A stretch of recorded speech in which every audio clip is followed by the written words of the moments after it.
níwájú lẹ́yìn òdì mo kí gbogbo yín káàbọ̀ sí orí ìkànnì Yusufullahi.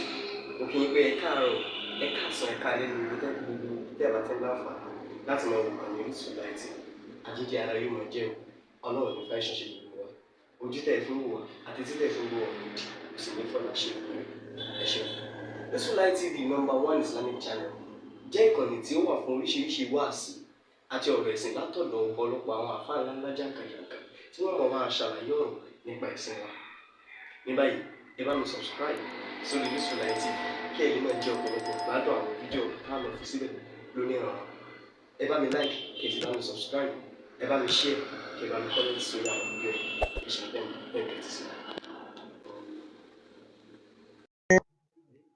حبيب الملايين ربنا صفا مديرا لمركزنا ذا العلا لا الإمام تقود الأنام بتوحية الدين لا بالدعاء أدام الإله حياة المدير لخدمة ذات دين الهدى لإرشاد أهل الورى كافة وتنوير بالذاتنا منها سالناك يا ربنا ذا الجلال ليبذيك من كل شر الرداء ومن كل شر سيأتي كذا بجاه حبيبك زيد الوفاء. Bàbá wa Mudirul Markaz. Àlékún àlàáfíà. Àlékún àlàáfíà. Ọlọ́run mọ́sà bá ṣe fún bàbá. Ọlọ́run mọ́sà bá ṣe fún bàbá. Ibi tí Ọlọ́run ní kí àdúrà náà gbàdé. Ibi tí Ọlọ́run ní kí àdúrà náà gbàdé. Lónìí.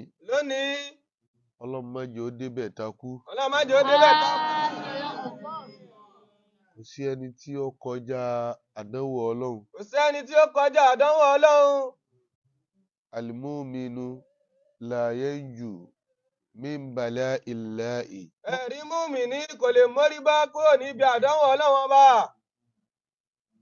Kódà ẹni tí kìí ṣe mùmínì. Kódà ẹni tí kìí ṣe mùmínì. Òun náà ń kan àdánwò. Òun náà ń kan àdánwò.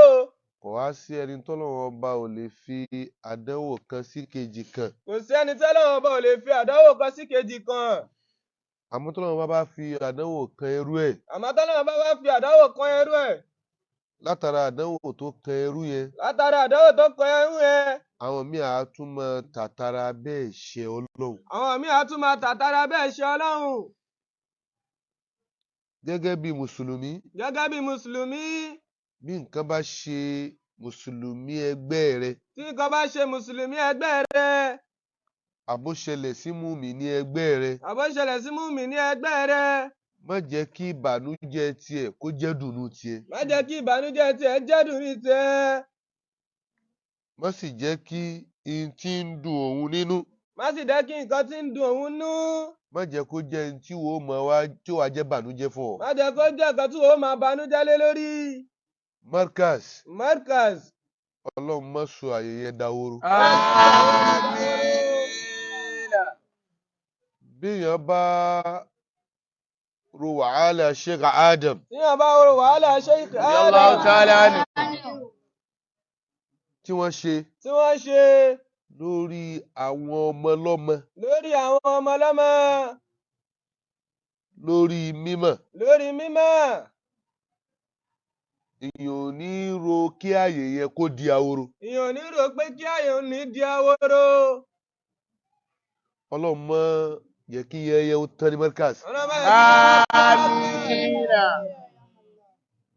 Bàbá Mudirul Markaz. Adamallahu hayatahu.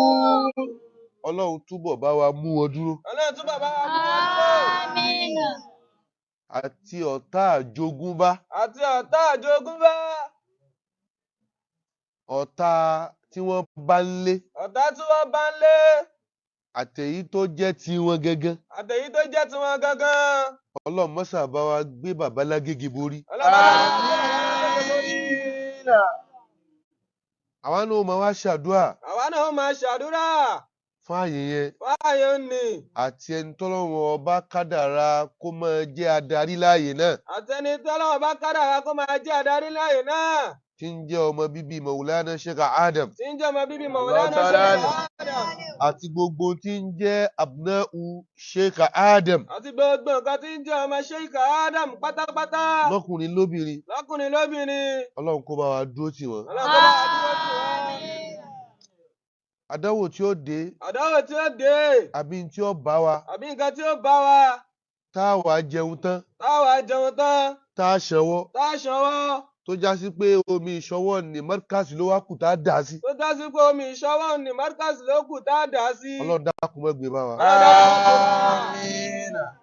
Ihun tí ó dé bá wa. Nǹkan tí ó dé bá wa. Tá a wá kẹ́yìn síta. Tá a wá kẹ́yìn síta. Tá a wá kọjú sínú ọgbà mọ́ríkàsì. Tá a wá kọjú sínú ọgbà mọ́ríkàsì. Tá a máa tọ̀ síbẹ̀. Tá a máa tọ̀ síbẹ̀. Tá a máa yàgbẹ́ síbẹ̀. Tá a máa yàgbẹ́ síbẹ̀. Tá a máa da ìdọ̀tí síbẹ̀. Tá a máa da ìdọ̀tí síbẹ̀. Ọlọ́run dákun má gbé bá wa. Ọlọ́run dákun má gbé bá wa. Ihun tí ó bá wa. Nǹkan tí ó bá wa. Tó já sí pé tá a bá kíkì bá wa tán. Tó já sí pé tá a bá kíkì bá wa tán. Àríbò mi yìí sí. Àríbò mi yìí sí. Àfi ilé àfáà wa. Àfi ilé àfáà wa. Ọlọ́run má gbé bá wa. Ọlọ́run má gbé bá wa. Lóòótọ́. Lóòótọ́. Bàbá Mudir. Bàbá wa Mudir. Nígbà tọ́lọ́run fẹ́ gbé àdánwò wa. Nígbà tọ́lọ́run bá fẹ́ gbé àdánwò rẹ̀ wá bó ti máa ń gbé wá. Bó ti máa ń gbé wá. Bó ti máa ń gbé wá. Tó rẹ bàbá. Tó rẹ bàbá. Gbogbo ayé ló wà nínú ìdààmú. Gbogbo ayé ló wà nínú ìdààmú. Ọlọ́run. Pé Ọlọ́run. Ṣàánú wa o. Ṣàánú wa. Ṣàánú wa o. Ṣàánú wa. Ṣàánú wa o. Ṣàánú wa. Ọlọ́run sì gbàdúrà. Ọlọ́run sì gbàdúrà.